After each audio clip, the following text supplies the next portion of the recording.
नमस्कार साथियों, मेरा नाम है हरीश वर्मा। मेरे चैनल टीचिंग टॉक में स्वागत है। साथियों, आज मैं पढ़ाऊंगा गुप्त उत्तर काल का लास्ट वंश पाल वंश के बारे में। ठीक है साथियों, इस पाल वंश में लगभग 17 से 18 शासकों ने राज किया था। ठीक है, तो उनमें से जो चुनिंदा शासक रहा है ना, जहाँ से हमें एग्जाम में प्रश्न पूछता है, हम वहाँ से उस कंटेंट को यहाँ पे रखे हैं। आई बात समझ में? हमें 17 से 18 पूरा शासकों का क्रम बिल्कुल भी नहीं पढ़ेंगे। हमारा सिर्फ एक ही उद्देश्य है कि हमें कोई भी एग्जाम को हमें निकालना है। ठीक है, हमें इतना ज़्यादा ज्ञान लेना भी नहीं है जो ओवरलोड हो जाए। हमें उतना ही ज्ञान लेना है जितना हमें एग्जाम में सफल दिला सके। आई बात समझ में? तो साथियों, पाल वंश के बारे में हम अच्छे से पढ़ते हैं। पाल वंश की स्थापना 750 में गोपाल के द्वारा करते हैं। ठीक है, तो 750 ईस्वी से 1174 तक इस वंश का मौजूद पूर्वी भारत में था। यानी कि 750 से 1174 तक पाल वंश एग्जिस्ट करते थे हमारे पूर्वी भारत में। ये लगभग साथियों 400 साल तक शासन किया। ठीक है, इन 400 सालों में 17 से 18 शासकों ने राज किया। ठीक है साथियों, पाल वंश के राजा जितने भी हुए ना, वो सब हिंदू धर्म को मानने वाले थे। ठीक है, हिंदू धर्म को मानने वाले रहने के बावजूद भी इन्होंने बौद्ध धर्म को काफ़ी संरक्षण दिया, बौद्ध धर्म को फलने फूलने का भी मौका दिया। आई बात समझ में? तो इस वंश की स्थापना गोपाल ने 750 में पश्चिम बंगाल में किया था। मैं आपको बताया था कि हर्षवर्धन की मृत्यु के पश्चात ना, राजनीतिक रूप से, सामाजिक रूप से, आर्थिक रूप से एक अराजकता का माहौल छा गया था पूर्वी भारत में। ऐसे विकट परिस्थितियों में वहाँ के जनता ने गोपाल को राज सिंहासन सौंप दिया कि आप हमारे राजा बनो, आप ऐसे नीतियों का निर्माण करो ताकि आम जनता को फायदा हो सके।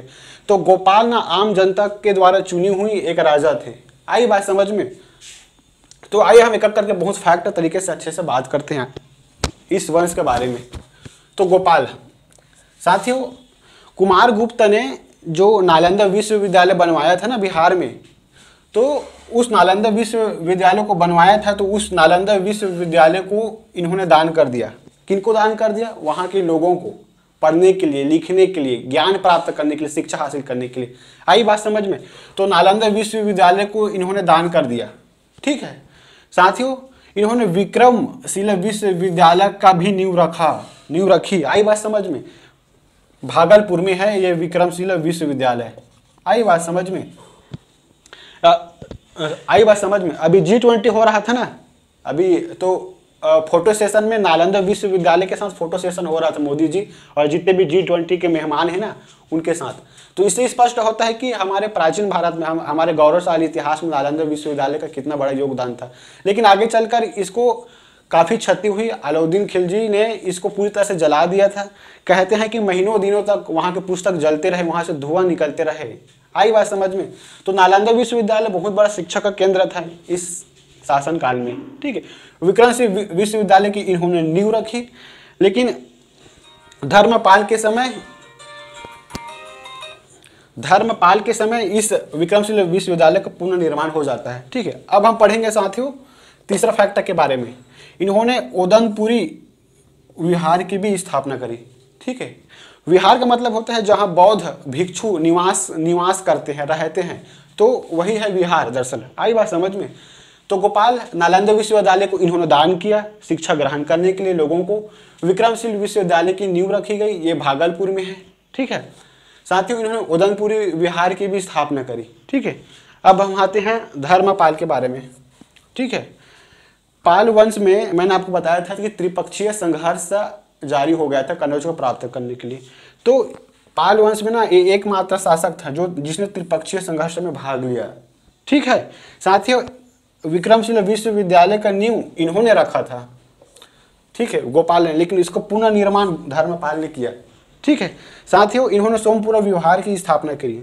इससे स्पष्ट होता है कि बौद्धों के संरक्षण के लिए मठों का, विहारों का स्थापना इस कार्यकाल में हमें बहुत सारा देखने को मिलता है। यानी कि बौद्ध धर्म का एक उन्नति का काल था पाल वंश। ठीक है साथियों, इसको परम सौगात भी कहा जाता है। ठीक है, धर्मपाल के बारे में आइए हम कुछ फैक्ट और देखते हैं। साथियों, कन्नौज में एक शासन कर रहे थे एक राजा जिनका नाम है इंद्रधनुष। तो इन्होंने इंद्रधनुष को हराकर चक्र युद्ध को आसन कर दिया। ठीक, कन्नौज में इंद्र युद्ध को हराकर चक्र युद्ध को वहां की गद्दी सौंप दी।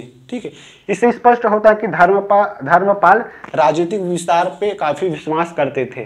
ठीक है, अब धर्मपाल के बाद उनके पुत्र देवपाल राजा बने, शासक हुए।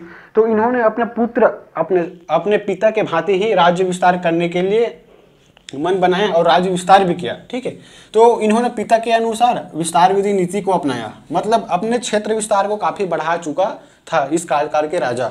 ठीक है, इन्होंने उत्तर नेपाल और उड़ीसा तक के साम्राज्य को विस्तार कर दिया था। ठीक है, जो नेपाल है ना, उत्तर नेपाल और उड़ीसा इस समय भारत का अंग बना था।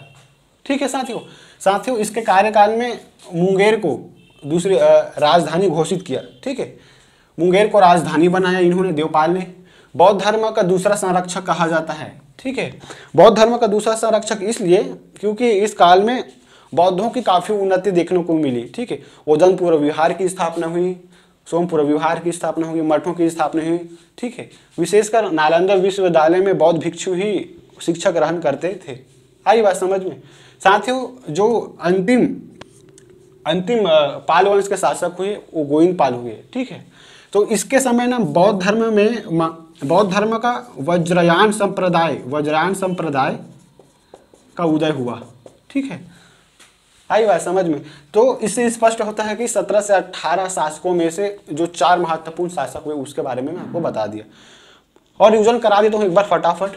तो हर्षवर्धन की मृत्यु के पश्चात राजनीतिक रूप से, आर्थिक रूप से, सामाजिक रूप से काफी अराजकता फैल चुकी थी पूर्वी भारत में। ऐसे विकट परिस्थितियों में गोपाल के टैलेंट को देखकर, प्रतिभा को देखकर जनता के द्वारा गोपाल को सिंहासन पर बैठा दिया। ठीक है, आई बात समझ में। तो इन्होंने ही पाल वंश की स्थापना करी। 750 में गद्दी में बैठा। इन्होंने नालंदा विश्वविद्यालय को दान दिया। साथियों, भागलपुर में स्थित विक्रमशिला विश्वविद्यालय की नींव इन्होंने रखी है। ओदनपुर विहार की स्थापना करी। एक धर्मपाल के बारे में हमें जानकारी मिलती है कि इन्होंने त्रिपक्षीय संघर्ष में भाग लिया। विक्रमशिला विश्वविद्यालय का निर्माण इन्होंने ही किया पूर्ण रूप से। इन्होंने सोमपुर विहार की स्थापना करी, परम सौगात भी कहा जाता है। साथियों, ये राजनीतिक विस्तार में विश्वास रखते थे। इन्होंने इंद्र युद्ध को हराकर चक्र युद्ध को कन्नौज पर कब्जा करा लिया। ठीक है, जब इनके पुत्र देवपाल बनते हैं ना तो नेपाल और उड़ीसा तक इनका साम्राज्य को फैला देता है। ये भी विस्तारवादी नीति पर विश्वास करते थे देवपाल। मुंगेर को इन्होंने राजधानी बनाया। बौद्ध धर्म का दूसरा संरक्षक कहा जाता है देवपाल को। गोविंद पाल के समय साथ ही वज्रयान संप्रदाय का उदय हुआ बौद्ध धर्म में। ठीक है, तो देवपाल के बाद ना राजनीतिक अवनति मतलब पतन शुरू होता है पाल वंश के बारे में, क्योंकि देवपाल के बाद जितने भी राजा हुए ना वो कमजोर शासक हुए, राजनीतिक विस्तार में विश्वास नहीं करते थे। यही कारण है कि इनके जो साम्राज्य क्षीण होते गई और अंततः पतन की ओर अग्रसर होता चला गया। साथियों, अगर यह वीडियो छोटा सा आपको समझ में आया तो प्लीज मेरे चैनल को लाइक करना, सब्सक्राइब करना। धन्यवाद साथियों, जय श्री राम।